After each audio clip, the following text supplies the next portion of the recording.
சிவாய நமஹா. நேர்கள் அனைவருக்கும் அன்பான வணக்கம். முப்போதும் திருமேனி தீண்டும் ஆதிசைவர்கள் குலத்தில் சுந்தரமூர்த்தி சுவாமிகளினுடைய வழி வழி தோன்றல் அடியார்க்கு அடியேன் சந்தோஷ் திருமேனி சிவாச்சாரியார். டிவோட்டி நேஷன் நேர்கள் அனைவருக்கும் வரக்கூடிய குரு பயிற்சி 2025 மே மாதம் 11ஆம் தேதி 2025 இந்த குரு பயிற்சியினால் என்னென்ன பலன்கள் அப்படிங்கிறத பார்ப்போம். சற்றேறக்குறைய ஒரு வருடம் 15 நாட்கள் அந்த இடத்துல இருந்து குரு பகவான் அனுகிரகத்தை தருகிறார். மிதுன ராசியில் இருக்கிறாரு. அதாவது எதுவரை இருக்கார் அப்படின்னு பார்த்தீங்கன்னா 2026 மே மாதம் 26ஆம் தேதி வரை அந்த இடத்துல உட்கார்ந்து அனுகிரகத்தை பண்ணுறாரு. ஆக இந்த ஒரு வருட காலம் நம்ம ராசிக்கு அவர் எப்படி பலன்களை வழங்குறாரு, அதே போல் எந்தெந்த விஷயத்திலெல்லாம் நம்ம கவனமாக இருக்கணும், எதிலெல்லாம் நமக்கு ஒரு முன்னேற்றமான விஷயங்கள் நடைபெறவிருக்கின்றது அப்படிங்கிறதையும், அதே போல் எந்த சுவாமியை நம்ம வழிபாடு செய்தால் நமக்கு மேலும் நல்ல பலன்கள் கிடைக்கும், நமக்கு வரக்கூடிய கெடு பலன்கள் வெகுவாக குறையும் அப்படிங்கிறதையும் பார்ப்போங்க. நவகிரகத்தில் குரு பகவானுக்குன்னு தனித்துவமான அங்கீகாரங்கள் நிறைய இருக்குது. அந்த வகையில் இந்த குரு பகவானின்களுடைய அனுகிரகம் நமக்கு என்ன விஷயத்த நன்மைகளை தருது அப்படின்னு பார்த்தோம் அப்படின்னா, முதல் விஷயம் குழந்தை பாக்கியத்தை தரக்கூடியவர் குரு பகவான். வம்ச அபிவிருத்தி.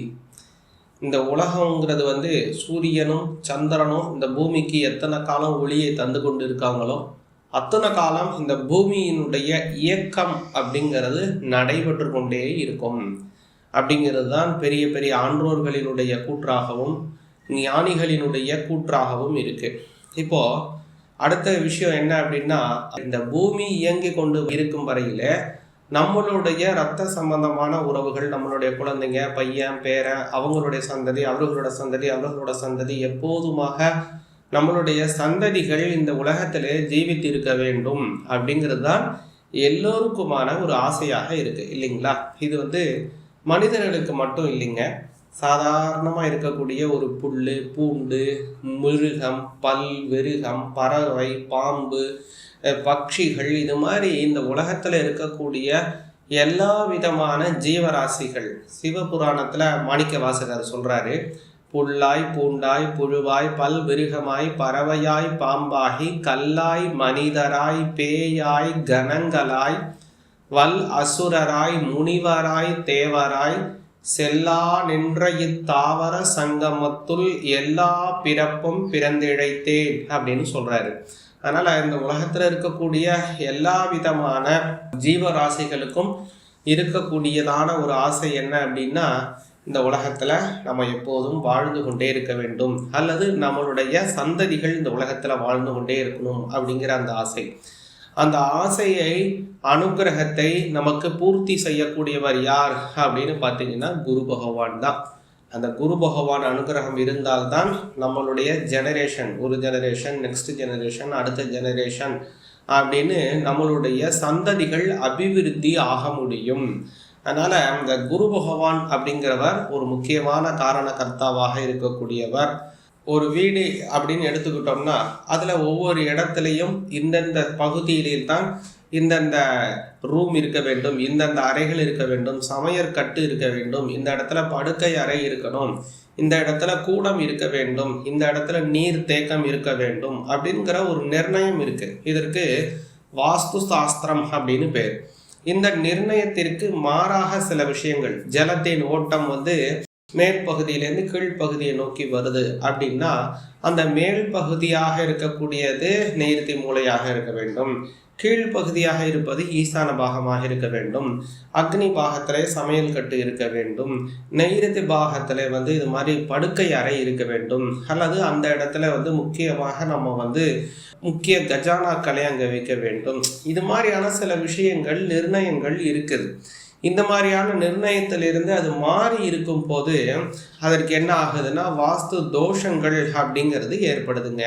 இந்த வாஸ்து தோஷத்துக்கெல்லாம் யாரு காரண கர்த்தா அப்படின்னா ப்ரஹஸ்பதி அப்படின்னு சொல்லக்கூடிய குரு பகவான் தான் இதற்கெல்லாம் காரணகர்த்தாவாக இருக்கிறார். ஏன் அப்படின்னா வாஸ்துவுக்கெல்லாம் யார் காரணகர்த்தா, யார் அதிபதியோ, வாஸ்து பிரம்மாவோ அவர் தான் இந்த ப்ரஹஸ்பதியினுடைய காரக தெய்வம். அதனால் ஒரு வீட்டில் வாஸ்து தோஷம் இருக்குது, அதை எப்படி நிவர்த்தி செய்யணும்னு கண்டுபிடிக்கணும் அப்படின்னா அவங்களுடைய ஜாதக ரீதியாக குரு பகவான் எந்த இடத்தில் அமர்ந்து இருக்காரோ அதை வச்சு தான் அவங்களுடைய வீட்டில் இருக்கக்கூடிய வாஸ்து நிர்ணயம் எப்படி இருக்குது, அதை எந்த செஞ்சால் அதை சரி பண்ண முடியுங்கிறத நம்ம பார்க்க முடியுங்க.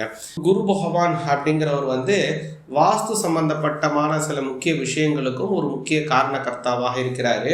அதுபோல் குருவினுடைய அனுகிரகம் அப்படிங்கிறது ரொம்ப நிறைய விஷயங்களை தரக்கூடியது.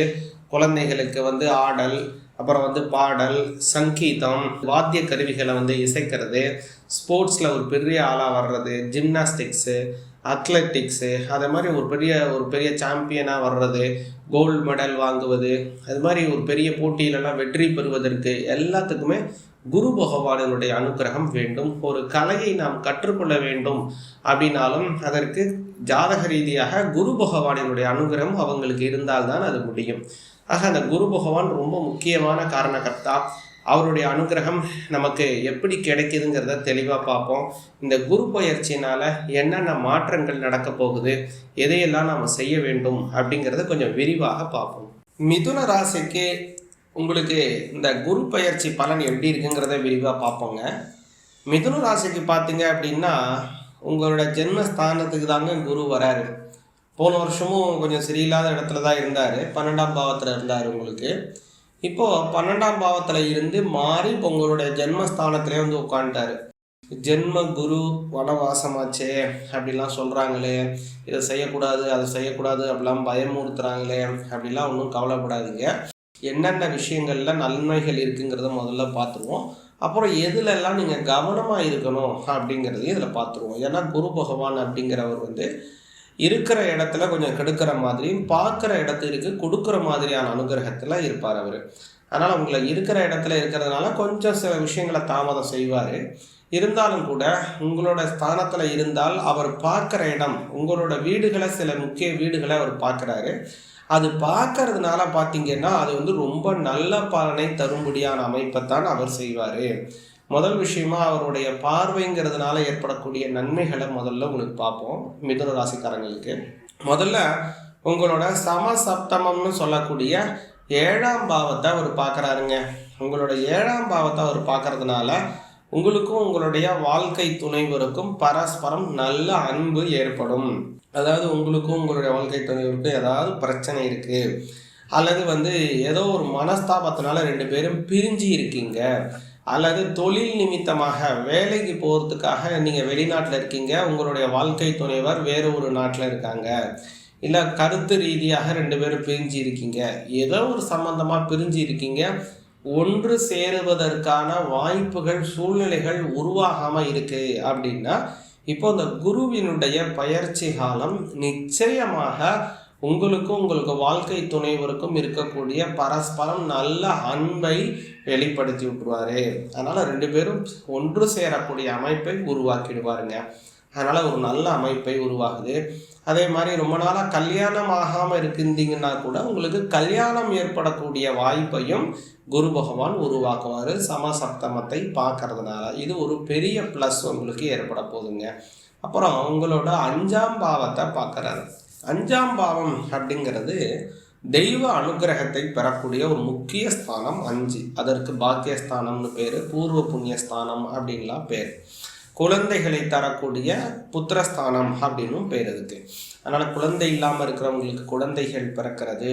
தெய்வ வழிபாடுகள், ரொம்ப நாளாக சாமியை நம்ம கும்பிட்டு வரணும்னு வேண்டிகிட்டு இருக்கீங்க, ஆனால் போகாமல் இருக்கீங்க. அதனால் அந்த சாமியினுடைய கோபம் உங்களுக்கு இருக்குது அப்படின்னா அந்த சாமியை கும்பிட்டா தானே அந்த கோபங்கள் தீரும் இல்லையா? இது இயற்கை தானே. அப்போது அந்த சாமியை போய் கும்பிட்டு வருவதற்கான வாய்ப்பை இந்த குரு பகவான் உங்களுக்கு உருவாக்குறாரு வரக்கூடிய காலத்தில். இது 5ஆம் பாவத்தை பார்க்கறதுனாலங்க. அப்புறம் குரு பகவான் பார்த்தீங்கன்னா 9ஆம் பாவத்தை பார்க்குறாரு. அதற்கு பித்ருஸ்தானம் அப்படின்னு பேர். அதுவும் ஒரு பூர்வ புண்ணிய பாக்கியஸ்தானமாக அமையுது. உங்களுடைய முன்னோர்கள் சொத்துக்கள் உங்களுக்கு சேருவதற்கான வாய்ப்பையும் உங்களுக்கு உருவாக்கி தருது. அதுமாரி உங்கள் தாய் தந்தையர் சொத்து, அந்த அப்பா சொத்துலேருந்து உங்களுக்கு ஏதோ ஒரு பெரிய பாகமோ, அல்லது தாத்தா சொத்துலேருந்து ஏதோ ஒரு பாகமோ, அல்லது அதன் வச்சு ஒரு மூலதனமாக வச்சு வேறு ஏதோ ஒரு விஷயங்கள் செய்வதற்கோ ஒரு வாய்ப்பை உருவாக்கி தராருங்க. அதனால் இது ஒரு நல்ல அமைப்பு. குரு பகவானுடைய பார்வை உங்களுக்கு குடும்பத்தில் நன்மைகளை தரக்கூடிய இடத்துல உருவாகுது. சரி, இப்போது ஜென்மஸ்தானத்திற்கு குரு வந்துட்டார் இல்லைங்களா? இந்த ஜென்மஸ்தானத்தில் இருக்கிறதுனால என்ன விஷயங்கள் அப்படின்னா, அதிகப்படியான உடல் உழைப்பை நீங்கள் உழைக்க வேண்டி வரலாங்க. நீங்கள் ஏற்கனவே நீங்கள் 8 மணி நேரம் வேலை செய்கிறீங்க, இல்லை 9 மணி நேரம் வேலை செய்கிறீங்க, அல்லது 10 மணி நேரம் வேலை செய்கிறீங்க அப்படின்னா, கூடுதலாக ஒன்று 12 மணி நேரம் வேலை செய்கிற மாதிரியே இருக்கலாம், அல்லது 11 மணி நேரம் வேலை செய்கிற மாதிரி இருக்கலாம், இல்லை இன்னும் ஒரு 13 மணி நேரம் அப்படின்னு கொஞ்சம் கூடுதலான உழைப்பை உங்களுடைய இஃபெக்டாக இதில் போட வேண்டிய சூழ்நிலைகள் ஏற்படுங்க. சரி, இப்போ நம்ம அதிகமாக உடல் உழைப்பு உழைக்க வேண்டியிருக்க, என்னடா அது அப்படின்னு நீங்கள் கஷ்டப்படாதீங்க. ஜென்மத்தில் குரு இருக்கிறப்போ உங்களுடைய உடல் உழைப்பை நீங்கள் செய்யத்தான் வேண்டும். அதனால் கவலைப்படாமல் உடல் உழைப்பை நீங்கள் உழைக்கிறது நல்லதுங்க. ஆனால் 2026க்கு பிறகு, அதாவது மார்ச் மாதம் 26ஆம் தேதி இந்த குரு மாறுறார் இல்லைங்களா? அந்த குரு மாறும்போது 2ஆம் பாவத்துக்கு வந்துடுவார். அப்போது நீங்கள் எந்த அளவுக்கு உடல் உழைப்பு உழைச்சிருக்கீங்களோ அந்த அளவுக்கான தனலாபத்தை அப்போது தான் குரு உங்களுக்கு வழங்குவார். அதனால் இப்போ நான் ஏன் உழைக்கணும், அப்போ பார்த்துக்கிறேன்னு நீங்கள் கவனம் இருந்துட்டீங்கன்னா அப்போ உங்களுக்கு ஒரு பெரிய லாபத்தை தராது. அப்போ இப்போ உங்களுடைய ஜென்மஸ்தானத்தில் இருக்கும்போது உங்களுடைய உடல் விரயங்கள் அதிகமாக இருக்கும். அதனால் நேரத்தை நீங்கள் முதலீடு செய்வதற்கான வாய்ப்பு இருக்குது இப்போது. அதனால் நேரத்தை பொறுமையாக தான் நீங்கள் செலவு செஞ்சு தான் நீங்கள் அதை செய்ய வேண்டிய சூழ்நிலைகள் உருவாகுங்க. அதனால் கால விரயங்கள் கொஞ்சம் அதிகமாகவே இருக்கும். அதே மாதிரி முக்கியமான விஷயம் என்ன அப்படின்னா, உங்களுக்கு கிடைக்க வேண்டிய பல அங்கீகாரங்கள் உங்களுக்கு கிடைக்காமல் தள்ளி போவதற்கான வாய்ப்புகளும் இருக்குது. அதுலேயே ரொம்ப கவனமாக இருக்கணும். அதில் இன்னொன்று என்ன கேட்டிங்கன்னா, குரு பகவான் உங்களுக்கு, அதாவது மிதுன ராசிக்கு 7ஆம் பாவத்துக்கும் 10ஆம் பாவத்துக்கும் உடையவருங்க. 7ஆம் பாவம் கலத்திரஸ்தானம், கலத்திரஸ்தானாதிபதி ஜென்மஸ்தானத்திற்கு வராரு. அதே மாதிரி ஜீவனஸ்தானம் அப்படிங்கிறது 10ஆம் பாவம், அந்த 10ஆம் அதிபதி ஜென்மஸ்தானத்திற்கு வரார். இதனுடைய அமைப்பு அப்படின்னு பார்த்தீங்க அப்படின்னா, ஒரு மாற்று வழி பொருள் ஈட்டுவதற்கான ஒரு உபாயத்தை தேடுவதற்கு வாய்ப்பு இருக்குது. இந்த காலத்தில் நீங்கள் ஒரு பார்ட் டைம் பிஸ்னஸ் பண்ணி ஏதோ ஒரு பொருள் ஈட்டுவதற்கு ஒரு வாய்ப்பு, அல்லது உங்களுடைய பெயர்லேயோ அல்லது உங்களுடைய வாழ்க்கை துணைவர் பெயர்லேயோ ஏதோ ஒரு பிஸ்னஸ் ஸ்டார்ட் பண்ணி நீங்கள் ரன் பண்ணுவதற்கும் வாய்ப்பு இருக்குது. ஒரு வேலை பார்த்துக்கிட்டே ஒரு பிஸ்னஸ் பண்ணுவதற்கோ, அல்லது ஒரு பெரிய பிஸ்னஸ் பண்ணிக்கிட்டே இன்னொரு சின்ன பிஸ்னஸ் சேர்ந்து ஊடுபடியாக செய்வதற்கோ வாய்ப்பு உங்களுக்கு சாதகமாக வருவதற்கு வாய்ப்பு இருக்குது இந்த காலகட்டத்தில். அதனால் இந்த காலகட்டம் அப்படிங்கிறது உங்களுடைய அதிகமான உடல் உழைப்பை போட வேண்டிய காலம். வருமானங்கிறது இருக்குது, ஆனால் அதிகமான வருமானங்கிறது இருக்காது. கிராஜுவலாக தான் இன்க்ரீஸ் ஆகிட்டே இருக்கும். ஆனால் இப்போ நீங்கள் எவ்வளோ தூரம் எஃபெக்ட் போடுறீங்களோ இதற்கு நல்ல பலன் அடுத்த வருஷம் தான் பரிபூர்ணமாக நீங்கள் அனுபவிக்க முடியும். அதனால் இந்த சமயத்தில் நீங்கள் முக்கியமாக தட்சிணாமூர்த்தியை கும்பிட்டு வாங்க. நவக்கிரகத்தில் இருக்கக்கூடிய குரு பகவானை கும்பிட்டு வரணும். வியாழக்கிழமை தோறும் இந்த 2 தெய்வங்களுக்கும் நெய் தீபம் ஏற்றி வழிபாடு செய்து வாருங்க, நல்ல பலன் கிடைக்குங்க. இப்படியாக இந்த குரு பெயர்ச்சினால் ஏற்பட்டக்கூடிய அந்த பலன்களை விரிவாக பார்த்தோங்க. இந்த சேனல் அப்படிங்கிறது ஆன்மீக தகவல்களை உங்களுக்கு வழங்கக்கூடிய சேனல். அதனால் இந்த சேனலை பின்தொடருங்கள்.